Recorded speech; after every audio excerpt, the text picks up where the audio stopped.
Hello students, आज हम करेंगे हमारी इफ एल्स की क्लास के अंदर हमारे तीसरा लेक्चर नेस्टेड इफ के बारे में हम बात करेंगे। इससे पहले हम थोड़ा सा रिकैप करते हैं कि ऑलरेडी हम पढ़ के आ चुके हैं। इफ एल्स के पिछले पार्ट्स के अंदर, इससे पहला जो पार्ट था उसके अंदर हमने पढ़ा था इफ एल्स के बारे में कि कैसे उसको लिखेंगे, और इफ एल्स के दूसरे पार्ट के अंदर हमने इफ एलिफ के बारे में पढ़ा था कि अगर हम इफ के अंदर एक कंडीशन होरालाइज करना चाहते हैं तो उस प्रोग्राम को हम कैसे लिखेंगे, ठीक है। और ड्राई रन के बारे में हमने लिख दिया था। इफ एल्स के अंदर हमारे पास क्या था कि Python if elif else statement बनाता है, आपका सिंटैक्स इसका इफ एलिफ एल्स बनता है। मींस इसके अंदर आपके पास क्या रहता था अगर बात करें, आप इफ के अंदर उसकी टेस्ट एक्सप्रेशन लिखते हैं, बॉडी ऑफ इफ उसका रिजल्ट लिख देते हैं। एलिफ के अंदर आप टेस्ट एक्सप्रेशन लिखते हैं, बॉडी ऑफ एलिफ बन जाती है आपकी वो एक कंडीशन, और हम कंडीशन के अंदर राइज करते हैं। एल्स के अंदर क्या है, आपके पास अगर ये ट्रू फॉल्स का जो भी इसके अंदर आपने कंडीशन लगाई हुई है उसके अकॉर्डिंग फिर ये डायरेक्ट आपके पास एल्स पर चल जाता है। ये कहता था elif is short for else if, ये एल्स इफ का एक प्रकार से मिला हुआ रूप है आपका एल्स इफ का। It allows to check for multiple expression को चेक करने की हमें परमिशन देता है। If the condition for if is false, अगर इफ के लिए कंडीशन फॉल्स हो जाती है, it checks the condition of next elif, वो अपनी एलिफ की नेक्स्ट कंडीशन को चेक करता है उसके ब्लॉक को, and so on. If all the conditions are false, अगर सारी की सारी कंडीशन फॉल्स हो जाती है, सारी फॉल्स हो गई आपकी, the body is execute, body आपकी एग्जीक्यूट कर जाती है, वो छोड़ दी नहीं कर बाहर निकाल देते हैं। Only one block among the several if elif else block is executed according to the conditions. The if block can have only one else block but it can have multiple elif blocks, मतलब इसके अंदर जो elif blocks है वो काफी सारे हो सकते हैं आपके पास। ये कंडीशन, दूसरी कंडीशन, फिर आगे हमारी नेक्स्ट कंडीशन, ठीक है। और सारा कुछ अगर आपके पास फॉल्स हो जाता है तो लास्ट एल्स पर कंडीशन आती है, फिर हमारी वो बॉडी काम करती है, ठीक है। उसके कोड को इसके अंदर आपने देखा कि ड्राई रन के अंदर भी हमने यही चीज सीखी कि ड्राई रन प्रोग्राम करता क्या है। ये हमेशा एक आप प्रोग्राम लिखते हैं 8-10 लाइन्स का, पहले इसको रीड करता है, रीड करने के बाद देखता है अगर ये सही है तो ओके, फिर इसको रीड करता है, इसके अकॉर्डिंग रिजल्ट देता है, फिर इसको रीड करता है, इसके अकॉर्डिंग रिजल्ट देता है। मान लीजिए यहाँ मिस्टेक, इसको बग मिल गया, मिस्टेक मिल गई, इसको बग मिला, ठीक है। फिर आपको ये एरर शो करवा देता है कि आपकी एरर है प्रोग्राम के अंदर, ठीक है। अब इसको प्रोग्राम को दोबारा चेक करें, देखिए प्रोग्राम को, आप प्रोग्राम को देखते हैं, उसकी मिस्टेक को दूर करते हैं, डीबग करते हैं और आगे प्रोग्राम को रन करवाते हैं। वही इसमें लिखा गया, a dry run simply means to execute your code manually by going through each line, iteration, operation, function etcetera in order to test it. जो भी इसका ऑर्डर है टेस्ट करने का, उसके अकॉर्डिंग उसको टेस्ट करता है, चेक करता है। It is done before the completion and the real execution. ये रियल कंप्लीशन जो आपका मतलब कंप्लीशन है, कंप्लीट होने का था, उससे पहले ये सारा काम अपना काम कर लेता है of the program by the inbuilt compiler of the software और वेबसाइट। जो वेबसाइट के अंदर या सॉफ्टवेयर के अंदर आपके पहले ही आपने कंपाइलर इनबिल्ट किए होते हैं, उसके according in a dry run you give your program a sample input. आप एक सैंपल इनपुट देते हैं which is generally a small and easy number, जो कोई भी छोटा इजी नंबर या स्ट्रिंग कुछ भी हो सकता है, with respect to the purpose of your program. जैसा आपका प्रोग्राम है उसके अकॉर्डिंग आप बनाएंगे इसको, लिखेंगे and check for an output, और फिर इस एक आउटपुट के लिए इसको चेक करते हैं वेदर इट कम्स करेक्टली और not with the proper logic implementation in your code. आप देखते हैं कि आपकी जो प्रॉपर लॉजिक था उसके अकॉर्डिंग वो रन कर रहा है, क्या कर रहा है, सही है गलत है, उसके अकॉर्डिंग आपको हेल्प करता है।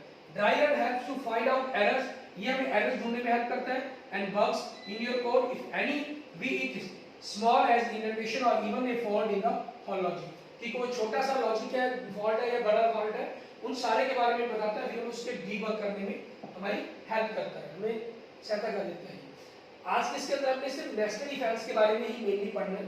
नेस्टेड मींस एक प्रकार का जाल बिछा देना, आपने कंडीशंस के अंदर कंडीशंस को चेक करना। सिंटैक्स इसका क्या बनता है हमारे पास, वो देखिए।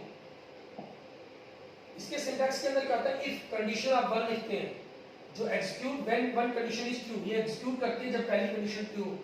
फिर उसके अंदर बॉडी अलग से क्या कर देते हैं। इफ के अंदर क्या था, वो बाहर था, विदाउट इंडेंटेशन था।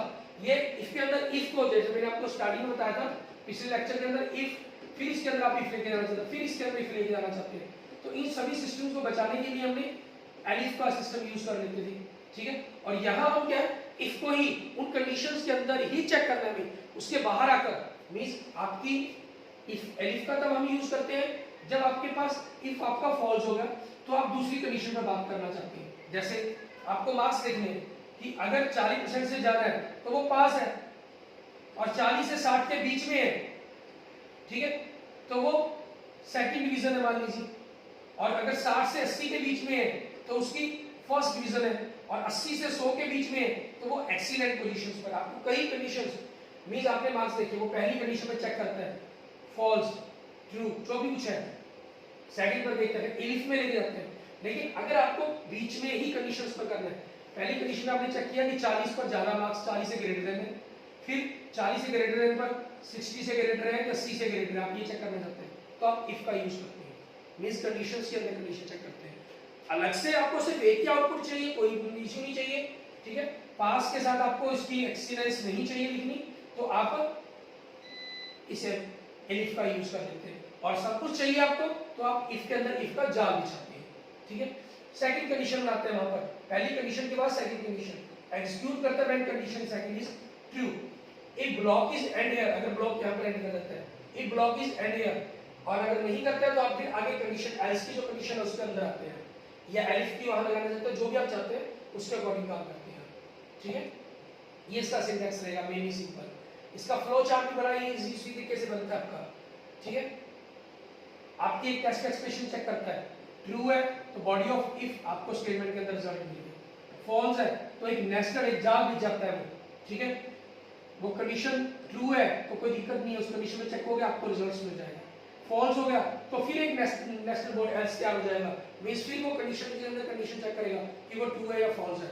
तो ये जब तक ट्रू नहीं हो जाती कंडीशन तब तक के लिए हम ब्लॉक के अंदर पहला स्टेप, उसके दूसरा, तीसरा, चौथा, यूं स्टेप टू स्टेप चलते रहते हैं, ठीक है।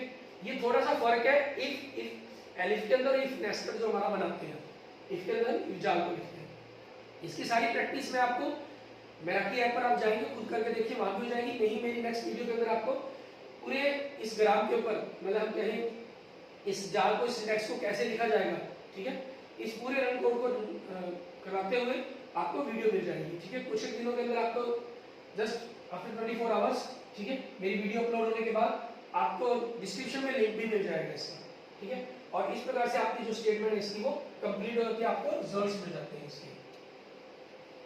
सेकंड एक्सरसाइज आपके पास क्वेश्चंस है, ये सिंपल ये प्रोग्राम रन करने वाले क्वेश्चंस है, आप इनको करके देखेंगे, नहीं हुए तो मैं प्रोग्राम को रन करवा के बताऊंगा। राइट, एक प्रोग्राम लिखना आपको, check passing marks if marks above और equal to 40, print pass. If marks are above 90, print pass with merit, pass भी करें और मेरिट भी शो करें। इफ मार्क्स बिलो 40, फेल, अगर मार्क्स 40 से कम है तो वो फेल शो करें आपको, ठीक है। 40 से तो पास भी है, ठीक है, लेकिन अगर 90 से ज्यादा, कंडीशंस के अंदर एक कंडीशन और लगा दी हमने, ठीक है, एक कंडीशन और लगाया कि 90 से ज्यादा, 90 तक है, 40 और 90 के बीच में कोई दिक्कत नहीं, पास का रिजल्ट दे दीजिए, कोई इशू नहीं है मुझे, ठीक है।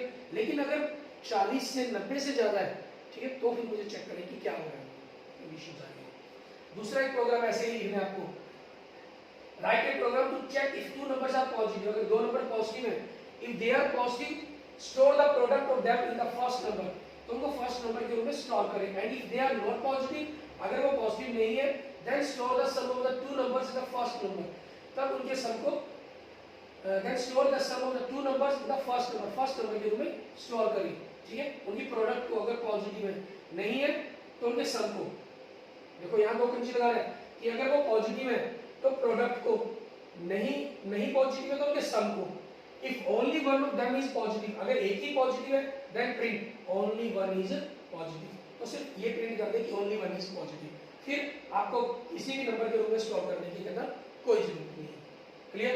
इस तरीके से आपने इस प्रोग्राम के जो क्वेश्चन है उनको करके देखना है, और नेक्स्ट वीडियो के अंदर आपको मैं इन प्रोग्राम को करवा कर भी दिखा दूंगा। Okay, thank you friends, thank you students. अगर आपको मेरी वीडियो अच्छी लगी तो उसको लाइक करें, अपने दोस्तों के साथ जरूर शेयर करें। अन्य किसी भी प्रकार की प्रॉब्लम के लिए आप मुझे मेरे मैसेज कर सकते हो, कमेंट कर सकते हैं। और अगर आपने अभी तक मेरा यूट्यूब चैनल विजय जाखड़ बंसल को नहीं सब्सक्राइब किया तो please subscribe it. Okay, thank you friends, thank you students.